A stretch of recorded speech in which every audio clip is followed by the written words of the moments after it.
దళారులకు చెక్ పెట్టేందుకు TTD vigilance ఎంత పకడ్బందీగా చర్యలు చేపడుతున్నా భక్తులకి ఇబ్బంది లేకుండా చూసేందుకు ఎన్ని ప్రయత్నాలు చేస్తున్నా కొందరు దందా మాత్రం కంటిన్యూ అవుతూనే ఉంది. తిరుపతి శ్రీవారి మెట్టు దగ్గర ఆటో డ్రైవర్లతో చేతులు కలిపిన కొందరు టీటీడీ సిబ్బంది టైమ్ స్లాట్ టోకెన్ల జారీలో ఇష్టారీతను వ్యవహరిస్తున్నారు. ఈ తీరుపై భక్తులు భగ్గుమంటున్నారు. తిరుపతి శ్రీవారి మెట్టు దగ్గర దర్శనం టోకెన్ల దందా ఇప్పుడు చర్చనీయాంశంగా మారింది.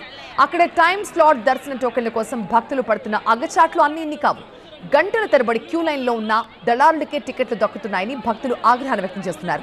శ్రీవారి మెట్టు దగ్గర రోజు 3000 టోకెన్లు జారీ చేస్తుంది టీటీడీ. ఇక్కడే దళారుల దందా మొదలవుతోంది అనేది భక్తుల ఆరోపణ. కొందరు ఆటో డ్రైవర్లు తాము తీసుకువస్తున్న భక్తులకి సమయం తర్వాత వచ్చినా కూడా టోకెన్లు ఇప్పిస్తున్నారంటూ చెప్తున్నారు. గంటల తరబడి క్యూ లైన్లో ఉన్న వారిని కాదని దొడ్డిదారిన ఆటో వాలాలతో డీల్ చేసుకున్న వారికి టికెట్లు ఇస్తున్నారంటూ మండిపడుతున్నారు మిగతా భక్తులు.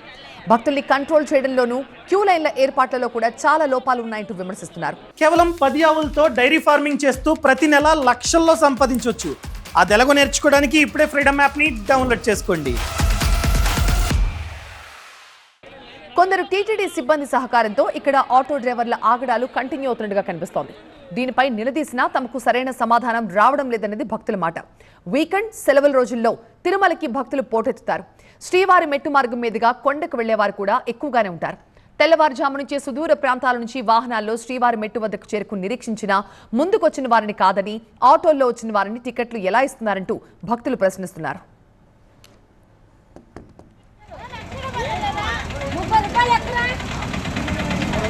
Tirupati there is season on season తిరుపతికి ఉండదు. ఖచ్చితంగా జనాలు వస్తారు. ముగ్గురు పోలీసులు ఉన్నారు. ఆ ముగ్గురు కూడా బిజీగా బిజినెస్ మాట్లాడుకోవడంలో ఉన్నారు. ఇది జరుగుతుంది సార్. ఏంటి అంటే అతను మీకు టీడీటీ చైర్మన్ తెలుసా, చంద్రబాబు తెలుసా, పవన్ కళ్యాణ్ తెలుసా, నీకేం తెలియదు కదా, ఉంటే ఉండు, రేపు వచ్చి టీ తీసుకో లేదా పో అంటున్నారు. అంటే either we need to be influential or rich enough to complaint. లేకపోతే కంప్లైంట్ అనేది యాక్సెప్ట్ చేయరు. స్టాంపింగ్ జరిగి ఒకరు చనిపోయి అది వెళ్ళి సీఎంఓ లేకపోతే హోమ్ మినిస్టర్ వెళ్ళి అసెంబ్లీలో మాట్లాడితే then they will react on it. Then they really like so called videos. 4 to 5 kilometers అంతా నడుచుకొని చెక్ పోస్ట్ దాటిన తర్వాత నడుచుకొని లోపలికి వచ్చి ఇక్కడ క్యూ లైన్లో వెయిట్ చేశారు. వెయిట్ చేస్తే మ్యాక్స్ టు మ్యాక్స్ 500 meters కూడా లేని క్యూ లైన్లో 3000 మంది కంటే ఎక్కువ ఉన్నారు. సో అందువల్ల టికెట్లు అయిపోయినాయని చెప్తున్నారు. ఇక్కడికి క్యూ లైన్కి జస్ట్ గేట్కి ఒక 100 meters వచ్చినప్పుడు కూడా టికెట్స్ అయిపోయినాయని చెప్తున్నారు. అప్పటికి 1000 టికెట్స్ ఉన్నాయని లోపల ఉన్న వాళ్ళు చెప్తున్నారు. టికెట్ తీసుకొని వచ్చిన వాళ్ళు, ఎందుకంటే వాళ్ళకి అక్కడ స్క్రోలింగ్ ఉంటుంది, ఇంకా ఎన్ని టికెట్స్ ఉన్నాయి, ఎన్ని టికెట్స్ అయిపోయినాయని. వాళ్ళు 1000 టికెట్స్ ఉన్నాయని చెప్తుంటే ఇక్కడికి వచ్చినా కూడా 1000 టికెట్స్ ఉంటాయి. ఇక్కడి నుంచి అక్కడికి జస్ట్ 50 meters వెళ్ళే లోపు టికెట్స్ క్లోజ్. ఎలా అయిపోయినాయి అంటే బయట నుంచి వచ్చే ఆటో వాళ్ళ ద్వారా, ఇంకా వాళ్ళ తెలిసిన వాళ్ళ ద్వారా వాళ్ళ దగ్గర డబ్బులు తీసుకొని అడ్డదారిలో వాళ్ళని పంపించేసి వాళ్ళ టికెట్లు ఇచ్చి పంపించారు.